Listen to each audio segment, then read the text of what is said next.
Why would a family leave their son and 10-year-old granddaughter to die in the woods with nothing but a cryptic note? My brother thought it was a lesson in toughness, a survival intervention to cure my anxiety. He didn't realize that while he was playing games with our lives, I was documenting every second of his crime for the police. Before we dive deeper into this story, I have one small request. Please subscribe, drop a like, comment, and hit that hype button to boost this channel so more people can discover these incredible stories. My name is Mark. I am 38 years old, and for the last 10 years, my family has considered me the boring one. I work as a senior logistics manager and safety inspector for a national shipping firm. My life is built on contingencies, risk assessments, and redundancies. I don't like surprises, I like plans. My older brother, Jake, is the opposite. Jake is 40, loud, and aggressively spontaneous. He likes to call himself an entrepreneur, though he hasn't held a steady job in 6 years. He drives a lifted truck he can't afford, drinks cheap beer, and thinks my career in safety compliance makes me a beta. You're suffocating that girl, Mark, Jake told me 3 weeks ago at a family barbecue. He was pointing a pair of tongs at my 10-year-old daughter, Lily, who was sitting quietly reading a book on the patio. She's 10 years old and she's scared of her own shadow. You've got her wrapped in bubble wrap. She's fine, Jake, I said, flipping a burger. She's smart. She's careful. She's soft, Jake corrected, looking at our father for approval. Dad nodded, swirling his scotch. Your brother has a point, Mark, Dad said. You and your safety protocols. The girl needs to scrape her knees. She needs to understand the real world. That conversation was the seed that grew into the family wilderness retreat. It wasn't a vacation. It was pitched as an intervention. Jake decided that what Lily and I needed was to be dragged into the deep woods of the Pacific Northwest, cut off from technology to reset our factory settings. I didn't want to go. Every instinct in my gut, the same instincts that had kept my company accident-free for 5 years, told me this was a bad idea. But my mother called me 3 times, crying about how the family was drifting apart. She said Jake was trying to bond with me. She said I was being elitist because I preferred hotels to tents. So I agreed. I agreed to take my daughter into the middle of nowhere with people who viewed my caution as a character flaw. I prepared the only way I knew how.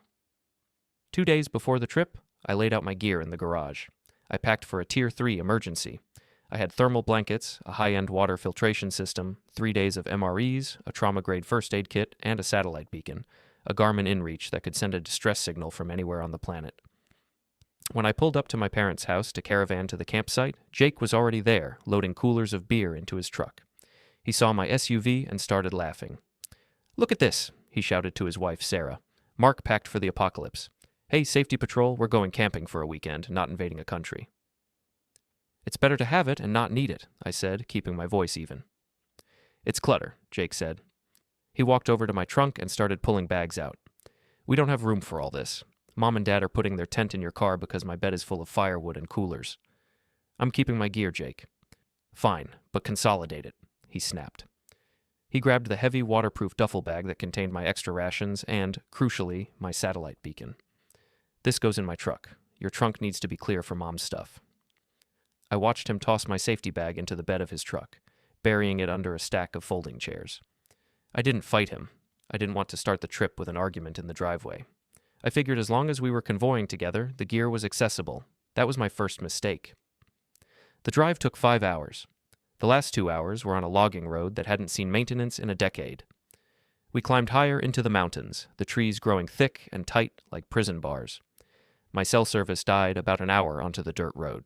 I watched the bars on my dashboard display drop from 2 to 1 to no service. We arrived at the clearing Jake had chosen around 3 p.m. It was a flat shelf of dirt overlooking a steep, rocky ravine. The river was a gray ribbon 100 feet below us. It was beautiful, desolate, and completely isolated. "Welcome to the suck," Jake yelled, stepping out of his truck and cracking a beer immediately. No Instagram, no emails, just man and nature. My daughter, Lily, climbed out of my car and stood close to my leg. She looked at the dense forest wall and shivered. "It's quiet here, Dad." "It's nice, honey," I lied. "Go help Grandma with the folding chairs." The setup went as poorly as I expected. Jake had forgotten the mallet for the tent stakes, so he was using a rock and cursing. Sarah was complaining about the bugs. My parents sat in the folding chairs, drinking wine while I set up my tent and then theirs. "You're putting the rain fly on?" Jake mocked, watching me secure my tent. "Look at the sky, Mark. Not a cloud in sight. Live a little." "Mountain weather changes fast," I said, tightening the guy lines. You are sucking the joy out of this, Dad muttered from his chair. Let your brother lead for once. He knows this stuff. I finished setting up camp in silence. By 5:12 p.m., the mood was tense. Jake was 3 beers deep and had started his favorite game, picking on me to make himself feel big. He walked over to where Lily was inspecting a beetle on a pine tree. He loomed over her. Stop staring at bugs, kid, Jake said loudly. Go find us some kindling. Big sticks. Don't be afraid to get your hands dirty. Lily flinched. I don't know where to look. Jesus, Jake groaned, looking at his own kids, who were throwing rocks into the ravine. Mark, you've raised a snowflake. My kids were chopping wood at 6. I saw Lily's face crumble. She wasn't a snowflake. She was 10, and she was in an unfamiliar place with an uncle who smelled like alcohol and aggression. Enough, I said. I put a hand on Lily's shoulder. I'll take her. We need firewood anyway. Yeah, go. Jake waved his hand dismissively. Take a hike. Maybe you can find her a spine out there in the woods. Sarah giggled. My mother just looked at her wine glass. Come on, Lil, I said softly. Let's go for a walk. Just us. We walked away from the campsite, heading north along the ridgeline. The noise of Jake's portable speaker and his loud voice faded quickly, replaced by the sound of wind in the Douglas firs. We walked for about 45 minutes. I wanted to put distance between us and them, to let Lily's heart rate come down. We collected a bundle of dry branches. I showed her how to identify pine from fir. I tried to be the dad she needed, steady and calm. Why does Uncle Jake hate us? Lily asked. She didn't look up, just kicked a pine cone. I stopped and crouched down to look her in the eye. He doesn't hate us, honey. He's insecure. People who are loud like that usually feel small inside. It has nothing to do with you.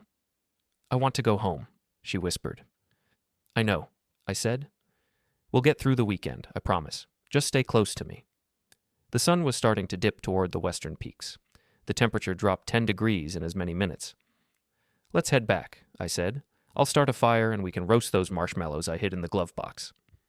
Lily smiled for the first time that day. We walked back the way we came. It took us maybe 30 minutes. As we got closer to the clearing, I noticed something. The music had stopped. Usually Jake blasted classic rock until midnight. I expected to hear Led Zeppelin or the shouting of my nephews. But there was nothing. Just the wind and the creaking of timber. Maybe they went for a hike too, Lily said. I didn't answer. A cold knot formed in my stomach, my professional intuition flaring up. It was too quiet. We broke through the tree line into the clearing. I stopped. The bundle of firewood dropped from my hands. The campsite was empty. My tent was gone. My parents' tent was gone. The folding chairs, the coolers, the trash, everything was gone. Dad? Lily's voice trembled. My eyes scanned the ground. The tire tracks were fresh, churning up the dust where they had peeled out in a hurry. I looked for my SUV. It wasn't there. My keys had been in the pocket of my jacket. My jacket had been inside the tent. They had packed up everything. They had collapsed the tents, loaded the trucks, and driven away. Where are they? Lily asked, moving closer to me, gripping my hand so hard her fingernails dug in. Stay here, I said, my voice sounding strange to my own ears. I walked to the center of the clearing. It was scoured clean. They hadn't just left, they had erased themselves. They had taken my sleeping bags, my water, my food. Then I saw it. On the heavy wooden picnic table, the only thing they couldn't move, there was a single piece of paper. It was a page torn from a yellow legal pad, weighted down by a jagged river rock. I walked over to it. I didn't want to pick it up. I wanted to wake up. I wanted this to be a nightmare. I lifted the rock. The handwriting was Jake's. Scrawled, hurried, aggressive. This is for the best. Trust me, that was it. No instructions, no. We'll be back in an hour. Just a cryptic, arrogant declaration. I looked around the clearing again, my mind racing through the inventory of what I had on me. I had the clothes on my back, a flannel shirt, jeans, hiking boots. I had a pocket knife. I had a half-empty water bottle attached to my belt. And I had Lily. Dad, did they leave us? Lily was crying now, a high, thin sound that cut through the silence. It's going to be okay, I said automatically. I reached for my back pocket to grab my phone, even though I knew there was no service. I needed to see the time. My hand brushed empty denim. My wallet. My phone. They were usually on me, but when we went for the walk, I had left them on the camp chair to keep them from falling out while we gathered wood. They had taken my phone. They had taken my wallet. Panic, hot and white, tried to claw its way up my throat. I swallowed it down. I couldn't lose it. Not in front of her. Think, I whispered to myself. Contingencies. The satellite beacon, the Garmin InReach, the one piece of technology that could save us. I remembered the driveway. I remembered Jake's laugh. This goes in my truck. I looked at the tire tracks leading away from the campsite, back down the logging road. My safety bag, with the beacon, the MREs, and the trauma kit, was in the bed of Jake's truck. He had driven away with the only lifeline we had. I looked up at the sky. The sun had slipped behind the mountain ridge. The light was turning a bruised purple. The wind picked up, biting through my flannel shirt. We were 20 miles from a paved road, without shelter, without food, and without communication. My family hadn't just played a prank, they had left us to die. The sun disappeared behind the peaks, and the temperature plummeted. In the mountains, night doesn't fall, it crashes down. Without the sun, the air lost 20 degrees in an hour. Lily was sitting on the ground, hugging her knees. She had stopped crying, which worried me more than the tears. She was entering the early stages of shock. "We need to move, Lil," I said. "We need to build a nest." I reverted to my training. In safety management, you assess the hazard, mitigate the risk, and execute the protocol. The hazard was hypothermia. The mitigation was insulation. We moved to the edge of the tree line where the pine needles were thickest. I didn't have a hatchet or a knife strong enough to chop wood, so I scavenged. I dragged fallen branches to the base of a large spruce tree, creating a crude A-frame structure. It wasn't the waterproof tents my brother had stolen. It was a debris hut, a pile of sticks and rot. "Crawl in," I told Lily. She hesitated, looking at the dark hole. I told her it was just like building a fort in the living room. She crawled in, and I packed armfuls of pine needles around us, stuffing the walls until no light could get through. We huddled together in the dark. I wrapped my arms around her, sharing my body heat. She was shivering violently. "Are they coming back in the morning?" she asked. Her teeth were chattering. "I hope so," I said. It was the only thing I could say. I didn't sleep. I lay there listening to the wind howl through the ravine, thinking about the inventory of my life. I thought about the last Christmas dinner at my parents' house. Jake had shown up an hour late, drunk, and immediately started making fun of my new promotion. He had told the table that I was a corporate drone and a slave to the system. He bragged about his new venture, some cryptocurrency scheme that was going to make him millions. Then, in the kitchen, while Mom was cutting the pie, he had cornered me and asked to borrow $2,000 for operating capital. I had given him the money. I always gave him the money. I thought it bought peace. I thought it made me a good brother. Lying in the dirt, feeling my daughter shiver against my chest, I realized I hadn't been a good brother. I had been a mark. Morning came gray and brutal. My joints were stiff, and my mouth felt like it was filled with sand. Lily was still asleep, exhausted. I crawled out of the shelter to assess our situation. Hunger was a dull ache, but thirst was sharp. We needed water. The river was down the ravine, a steep scramble over loose shale. I did a grid search of the campsite first. I needed to know if they had left anything by mistake. A wrapper, a bottle, a match. I found nothing on the table. The ground where the cars had been was churned up dirt. Then, near the edge of the clearing, in a tangle of huckleberry bushes, I saw a glint of metal. My heart leaped. I scrambled over and reached into the thorns. It was my phone. They hadn't taken it with them. Jake had thrown it. He must have tossed it from the window of his truck as they drove off, discarding it like an apple core. I pressed the power button.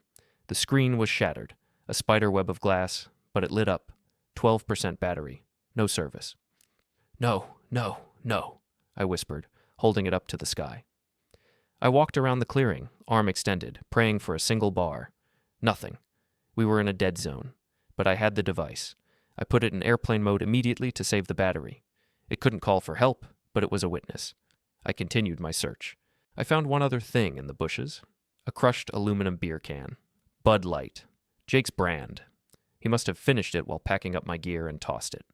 That piece of trash was the most valuable thing I owned. I woke Lily up. "We have work to do," I said. We spent the morning descending the ravine. It took an hour to go 100 yards. The rocks were slippery, and one wrong step meant a broken ankle. We reached the riverbank, breathless and parched. I filled the beer can with water. It was icy and clear, but I knew better. Giardia and Cryptosporidium didn't care how clear the water looked. I built a small fire using the lens from my reading glasses, which I kept in my shirt pocket, and the dry moss from the tree line. It took me an hour to focus the weak morning sun enough to get a spark. When the fire finally caught, I felt a surge of triumph that vanished instantly when I looked at Lily's pale face. We boiled water in the beer can, 3 ounces at a time. It tasted like aluminum and ash, but it was safe. By the afternoon of the second day, the hunger changed from an ache to a cramp. We ate pine nuts and the inner bark of a cottonwood tree. It was bitter and fibrous, offering almost no calories, but it gave our stomachs something to work on. While we sat by the river, Lily looked at me. Her face was smudged with charcoal. "Dad," she said, "why does Uncle Jake hate us?"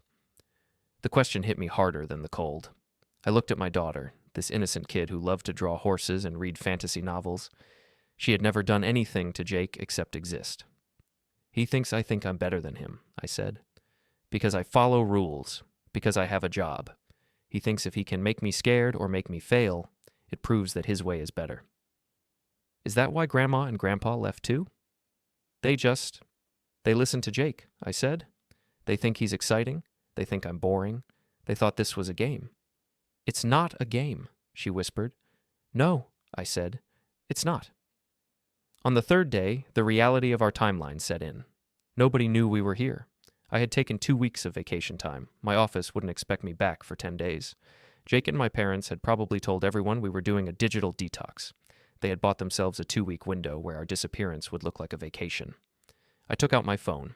I had 8% battery left. I opened the camera app and switched to video.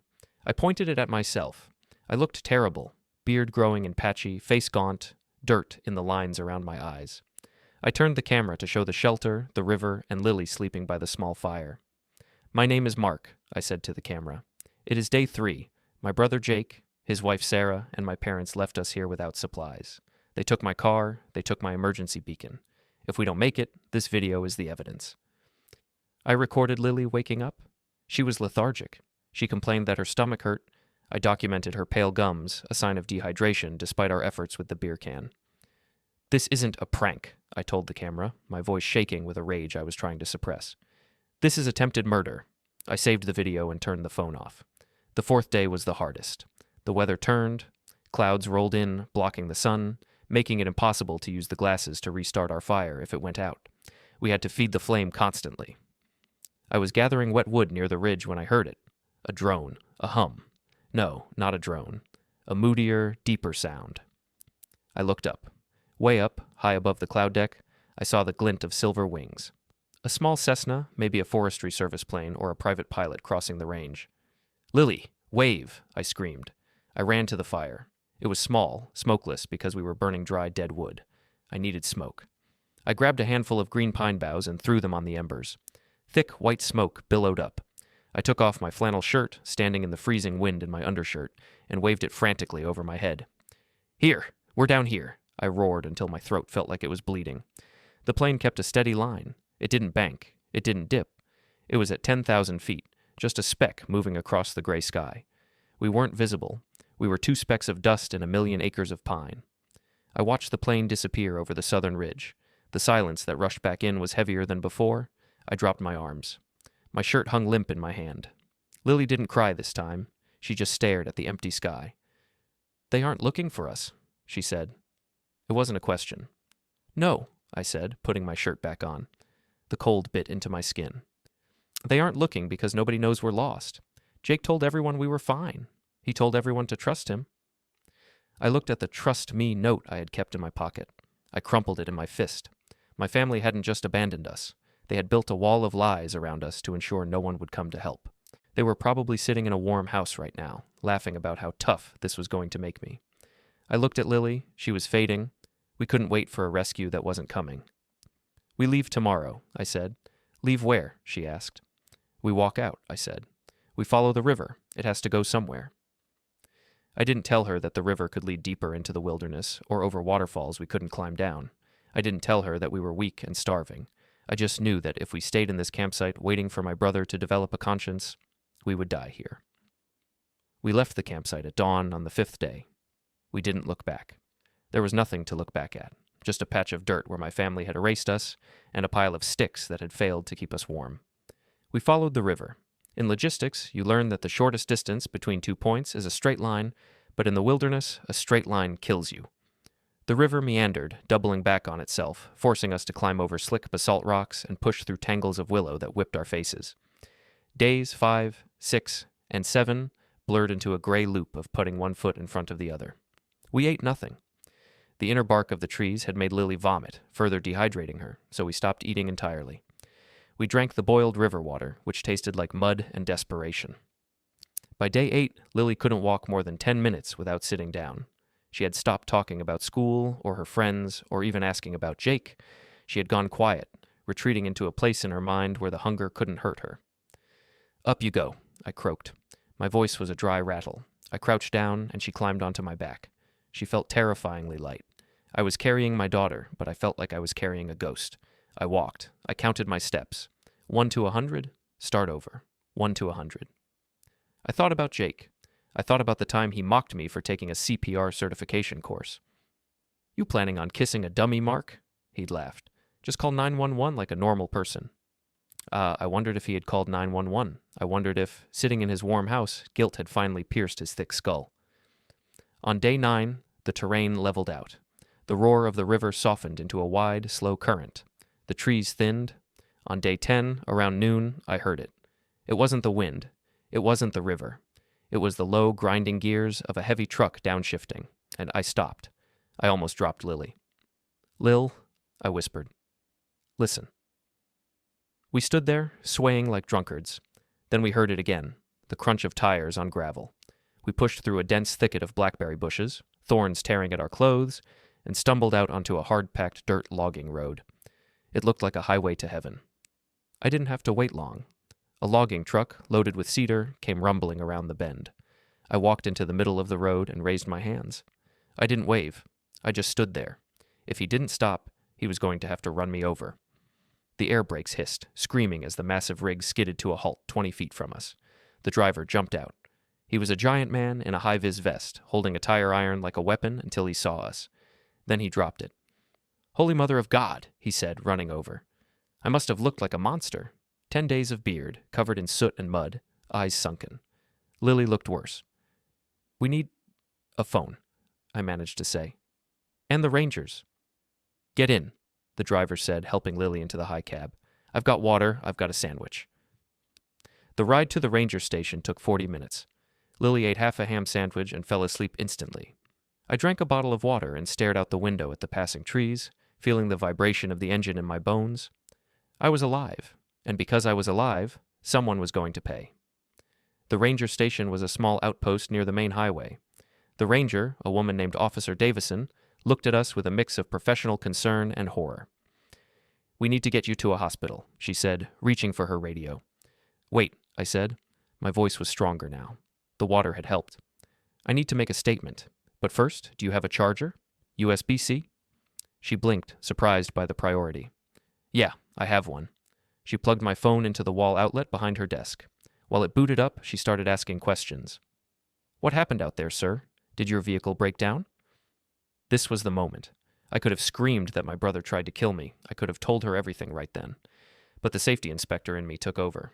You don't file a report until you have the data. If I claimed attempted murder now, without proof, Jake could spin it. He could say we got lost. He could say I was unstable. "We got separated from our party," I said carefully. "My brother. We went for a hike, got turned around. When we got back to the site, they were gone. I assume they went to get help and missed us." It was a lie, but a strategic one. It bought me time to see what they had been doing while I was dying. Officer Davison frowned. 10 days ago. We haven't had any missing persons reports filed for this area in a month. That hit me hard, even though I expected it. No report. They hadn't even called the non-emergency line. My phone chimed. It had enough power to turn on. It exploded with notifications, text messages, emails, app alerts.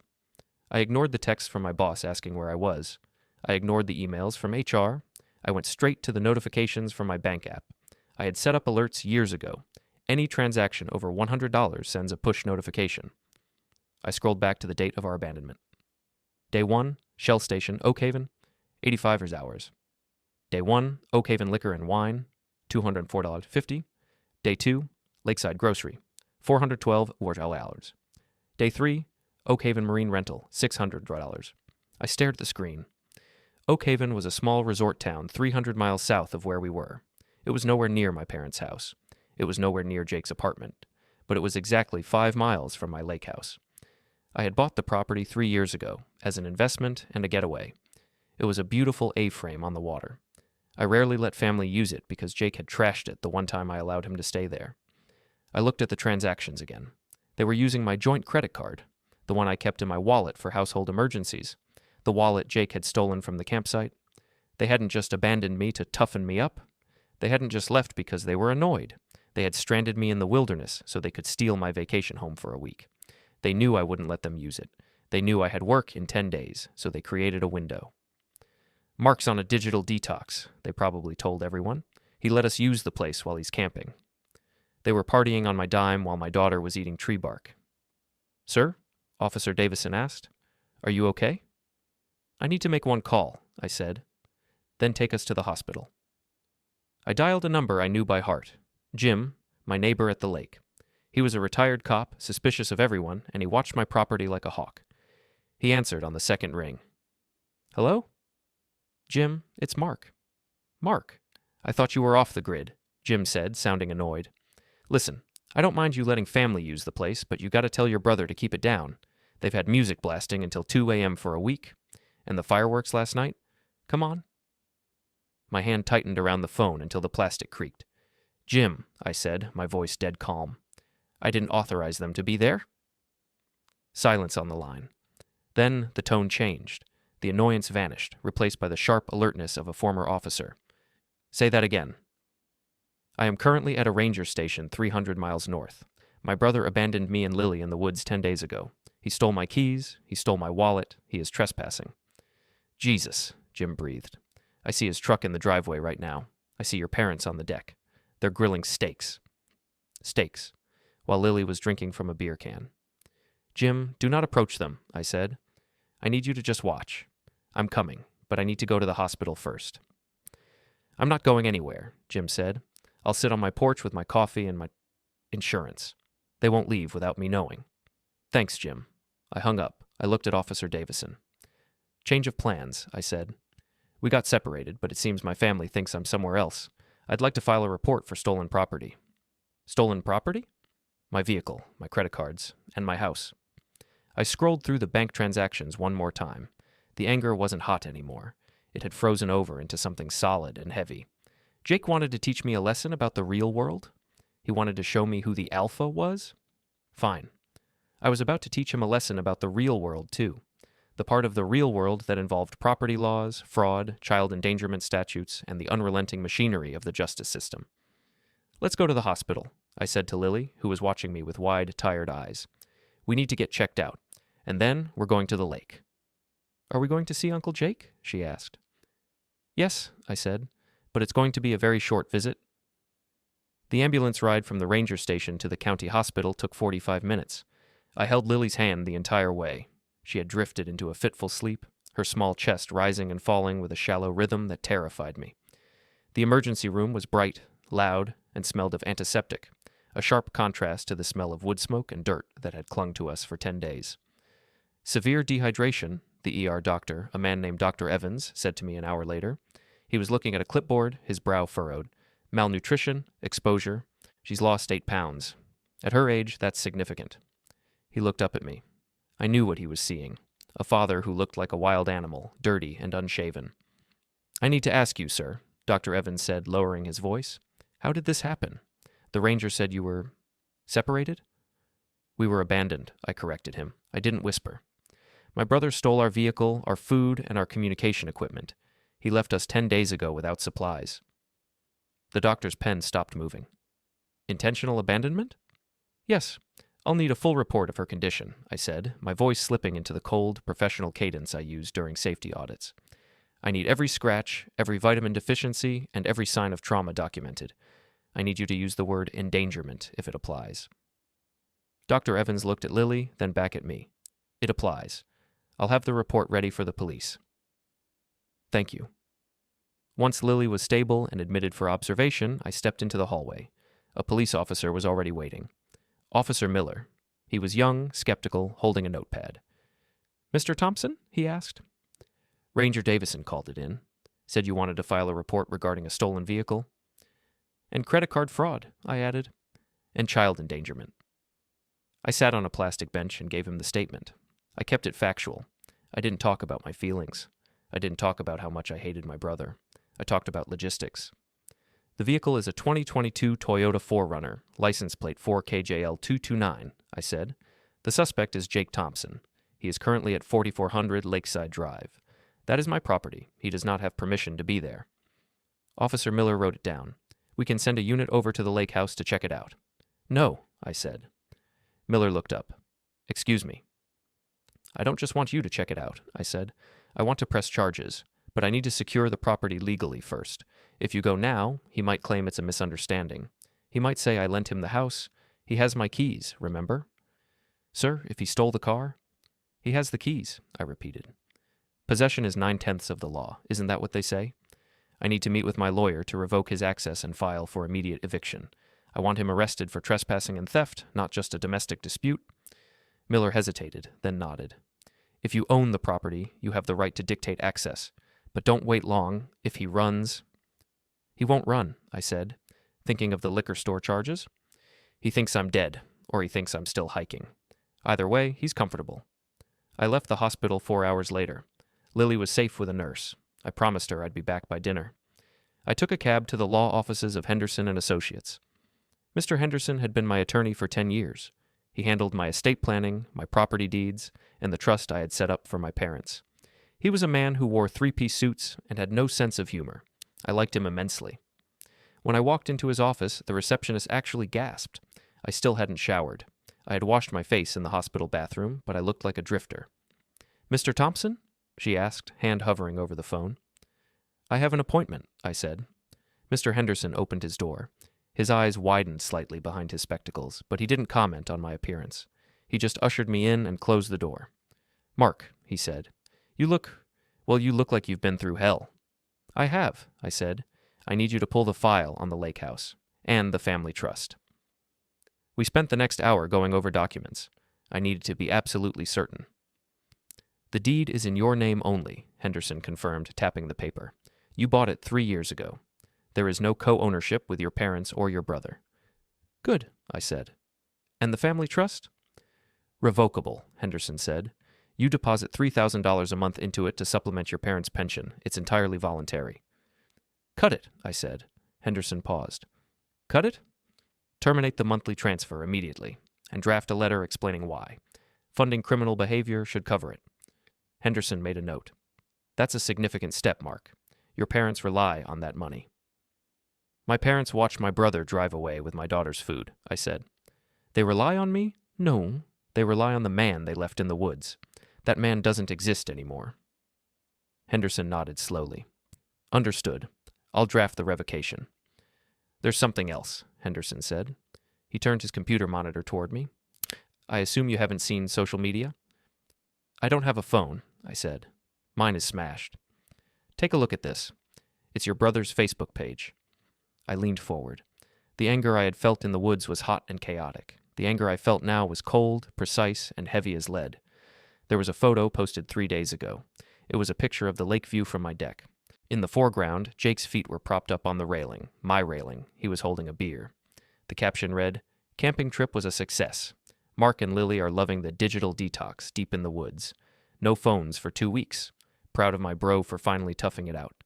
Meanwhile, someone has to watch the house. Your lake life, family time, survival. Below that, a comment from my mother. So glad they are disconnecting. Mark really needed to loosen up. I stared at the screen. They weren't just partying. They were building a cover story. By posting that I was on a digital detox, they explained away my silence. If anyone asked why I wasn't answering calls, Jake had the answer ready. Oh, he's doing the survival thing. He'll be back next week. They had bought themselves time to enjoy my liquor and my hot tub while Lily and I were starving. Print it, I said. Print all of it. Every comment, every timestamp. Henderson hit the print button. This proves premeditation, Mark. They knew you wouldn't be able to contact anyone. This isn't a prank. This is calculated isolation. I know, I said. I have the documents ready, Henderson said, sliding a thick red folder across the mahogany desk. I opened it. Inside were 3 distinct legal instruments.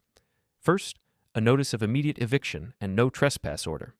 It stated that Jake Thompson, Sarah Thompson, and my parents were occupying the premises illegally and must vacate immediately or face arrest. Second, the revocation of trust. A single page that ended the financial support my parents had enjoyed for 5 years. It stripped them of their safety net. Third, a civil complaint for damages. This itemized the cost of the stolen gear, the stolen car, the stolen food, and the unauthorized credit card charges. It totaled over $40,000, not including the emotional distress damages we would add later. "This is the nuclear option, Mark," Henderson said quietly. "No," I said, closing the folder. "This is just the paperwork. The nuclear option is what happens when I walk through that door." I stood up. My legs ached, but I felt stronger than I had in days. "I need one more thing," I said. "I need a phone. A burner. I don't want to reactivate my old number yet. I don't want them to know I'm back." Henderson pulled a prepaid phone from his desk drawer. He kept them for clients in sensitive divorce cases. "Take this. It's activated."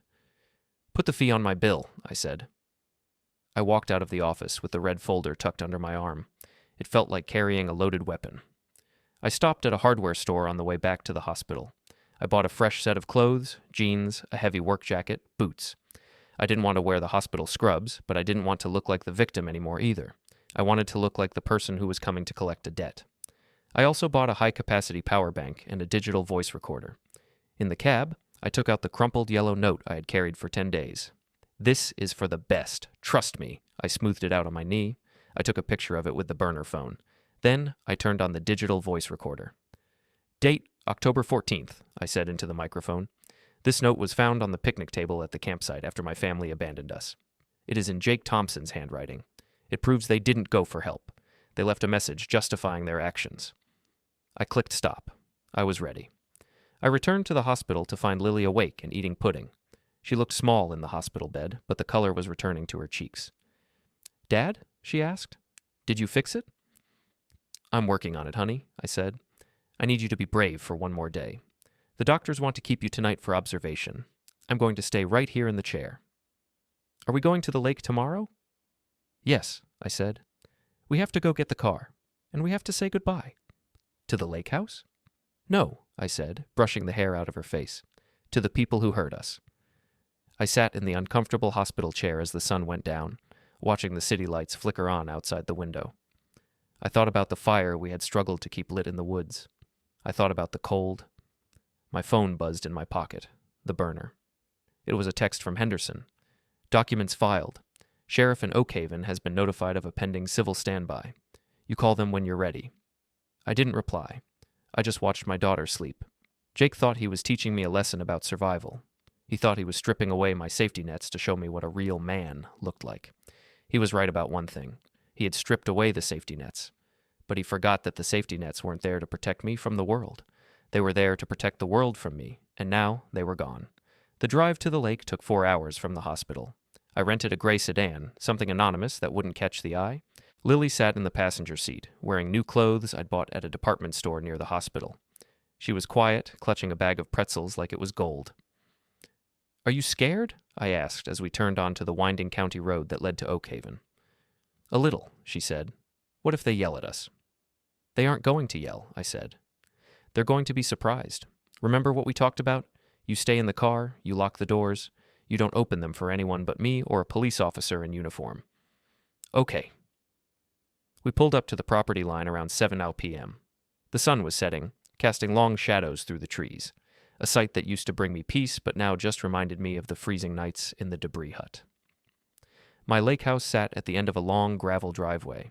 It was an A-frame with a wraparound deck, a place I had bought with my bonus checks and savings, intending it to be a legacy for Lily. I parked the rental car just outside the main gate, hidden behind a cluster of rhododendrons. I didn't want them to see headlights. I didn't want them to run. "Phone?" I said. Lily held up the burner phone I'd bought. "If I'm not back in 20 minutes, or if you see Uncle Jake coming down this driveway looking angry, you hit 1. That dials 911, then you hit 2. That dials Mr. Henderson. Understand?" She nodded, her eyes wide. "I understand, Dad." "Lock it." I stepped out and waited for the thunk of the locks engaging. Then I turned toward the house. I walked up the driveway on foot. I was wearing the heavy work boots and canvas jacket I'd bought at the hardware store. I hadn't shaved. My face was still gaunt, my eyes shadowed by exhaustion. I felt less like a homeowner returning to his castle and more like a ghost coming to haunt the living. As I crested the hill, the house came into view. Every light was on. It blazed like a cruise ship in the dark woods. My SUV, the 2022 4Runner, was parked haphazardly on the lawn, not even in the driveway. The back hatch was open. Mud was caked on the wheel wells. Next to it was Jake's truck, taking up 2 spots. I moved closer, sticking to the shadows of the detached garage. The sound of music drifted down the lawn. Classic rock, the Rolling Stones, Sympathy for the Devil. The irony wasn't lost on me. I could smell charcoal smoke, rich, fatty smoke, steak. My stomach contracted violently. For 10 days, I had eaten nothing but pine nuts and anxiety. Now, the smell of grilling meat triggered a primal, nauseating hunger. I crept up the stairs to the side deck. The blinds in the dining room were open. I stood in the dark, looking in. It was a scene of domestic bliss. My mother was at the kitchen island, laughing, a glass of white wine in her hand. Not the cheap stuff she usually bought. I recognized the label. It was a bottle of cake-bread Chardonnay I had been saving for my promotion celebration. My father was sitting at the head of the dining table, red-faced and jovial, telling a story with his hands. Sarah, Jake's wife, was plating food, huge ribeye steaks, baked potatoes loaded with sour cream, grilled asparagus. And there was Jake.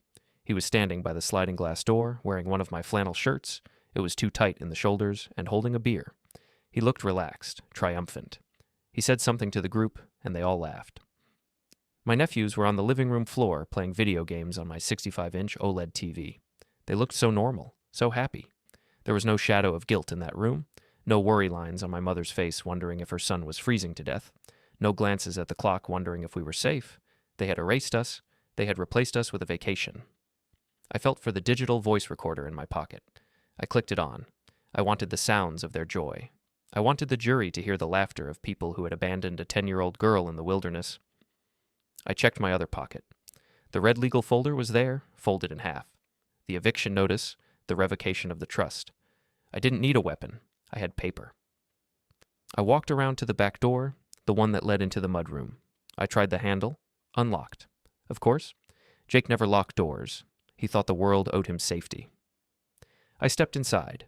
The house smelled of lavender cleaning spray and sizzling fat. I moved through the mudroom, my heavy boots silent on the rug.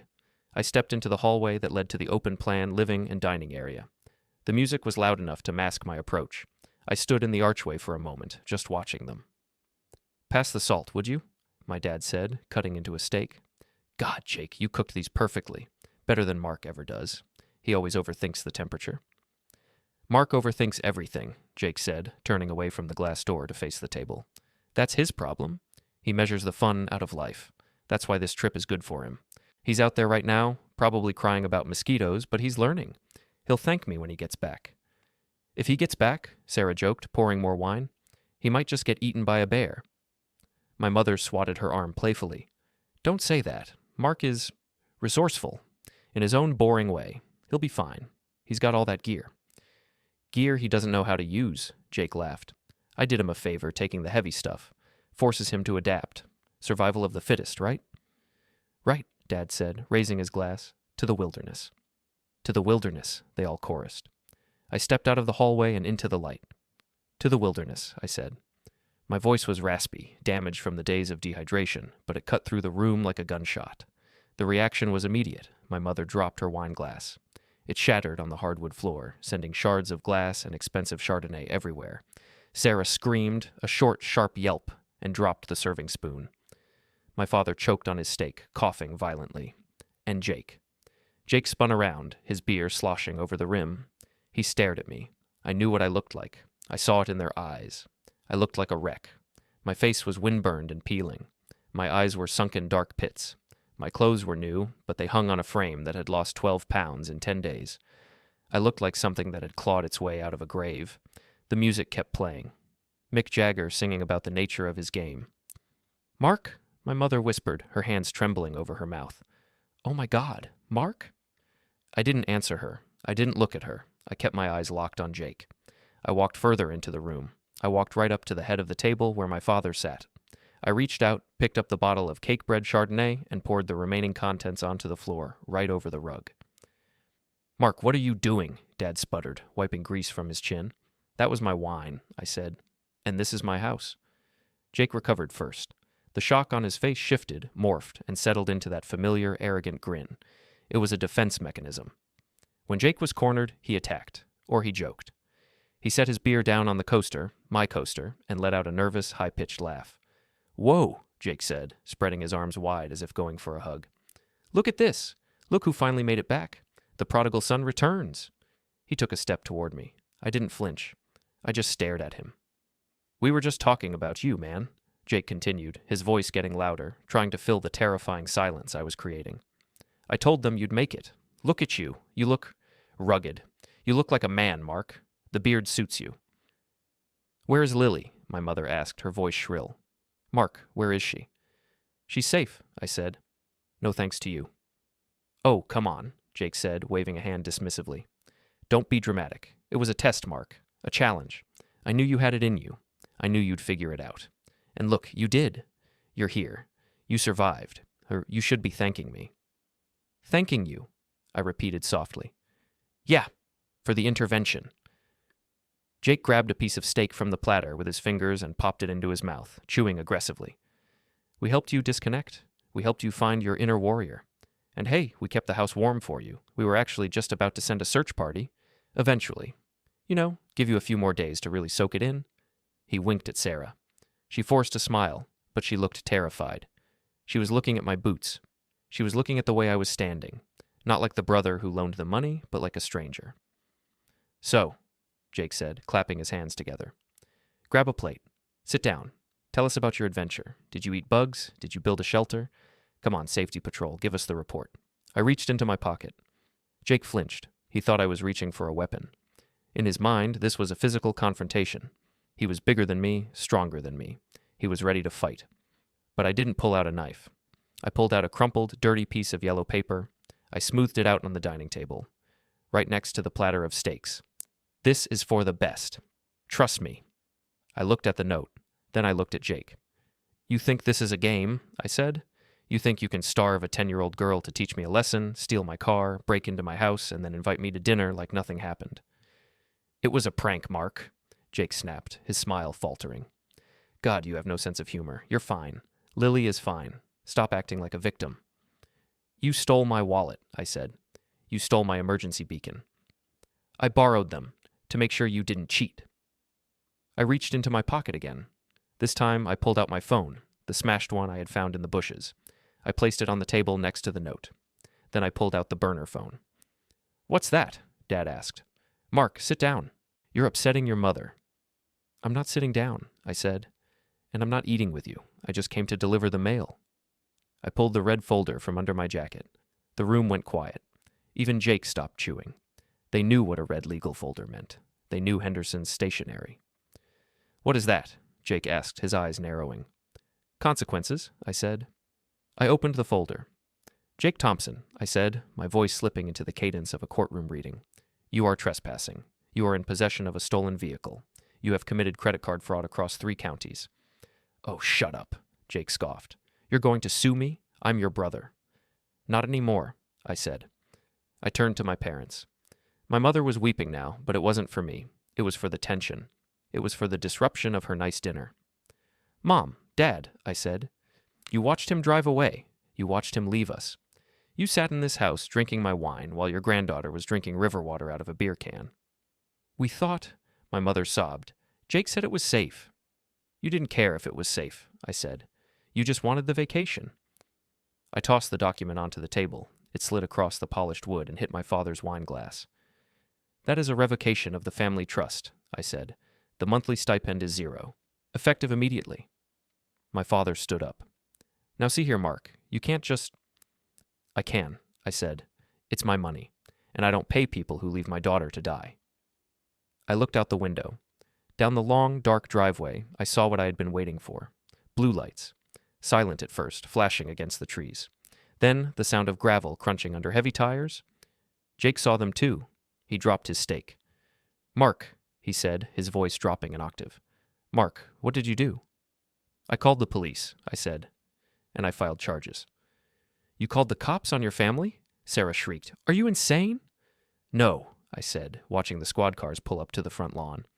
"I'm the safety inspector, and I just found a major violation." I turned to walk out the back door. "Mark!" Jake yelled, lunging across the table to grab my arm.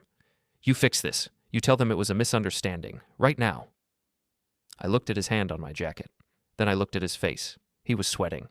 The arrogance was cracking, revealing the panicked small man underneath. I pulled my arm away. "I can't fix it, Jake," I said. "It's out of my hands. It's in the system now." I walked out into the cool night air, leaving the back door open so the police could hear the screaming. 2 uniformed deputies from the Oak Haven Sheriff's Department stepped through the open sliding glass door. They didn't look like they were there for a noise complaint. They had their hands resting near their belts, their eyes scanning the room, taking in the shattered wine glass, the spilled food, and the tension that was thick enough to choke on. "Everyone stay where you are," the lead deputy said. He was an older man, thick around the middle, but with eyes that didn't miss a thing. Deputy Miller. I had spoken to his dispatch an hour ago. "Officer," Jake shouted, stepping forward with his hands raised in a let me explain gesture. "Thank God you're here. My brother, this man right here, just broke into my house. He's having some kind of mental episode. He's rambling about us leaving him in the woods. I think he's dangerous." It was a bold lie, delivered with the confidence of a man who had charmed his way out of trouble his entire life. My mother nodded frantically, dabbing her eyes with a cloth napkin. "It's true," she sobbed. "He's been acting so strange. He threw my wine. He's scaring the children." Deputy Miller looked at me. I was standing by the table, still wearing my heavy work jacket, my hands visible and empty. I didn't shout. I didn't defend myself against the accusations. In my line of work, when there's an accident, you don't argue with the witnesses. You present the data to the investigators. "Officer," I said calmly, "my name is Mark Thompson. I am the owner of this property. I have my identification and the deed in my pocket, along with a filed eviction notice." "He's lying," Jake interrupted. "He gave us permission. It's a family vacation." "Officer," I continued, ignoring Jake completely, "I am also the person who filed the report regarding the stolen 2022 4Runner parked on the front lawn and the child endangerment charges related to my 10-year-old daughter." Deputy Miller held up a hand to silence Jake. He walked over to the table. "You're the one who called from the hospital?" Miller asked. "Yes, sir." "Let's see the ID." I slowly pulled out my wallet, the one I had recovered from the campsite only because Jake hadn't taken it with him to the lake, but I realized I didn't have my license. Jake had it. "Actually," I said, "my brother has my license. He stole my wallet 10 days ago. Jake, give the officer my wallet." Jake turned pale. I don't have his wallet. Why would I have his wallet?" "Check the master bedroom," I said to the deputy. "Nightstand, top drawer. That's where he puts his things when he crashes here." Miller gestured to his partner, a younger female deputy. "Check it." This is an invasion of privacy," Sarah shrieked. "You can't just search our room." "It's my house, ma'am," I said, "and I'm consenting to the search." While the second deputy went down the hall, I reached for the items I had laid out on the table. The steak dinner was getting cold, the grease congealing on the platter. "This isn't just a dispute about a car," I told Miller. "My family abandoned my daughter and me in a remote wilderness area 10 days ago. They removed our shelter, our food, and our means of communication. They left this note." I handed Miller the photo of the yellow note. "This is for the best. Trust me." Miller looked at it, then at Jake. "It was a joke," Jake cracked, his voice pitching higher. "A prank. We were coming back for them. It was a survival challenge. Mark is so uptight, we wanted him to loosen up." "A survival challenge," Miller repeated, his face unreadable. "Yes! Look at him." Jake gestured to me. "He's fine. He walked out, didn't he?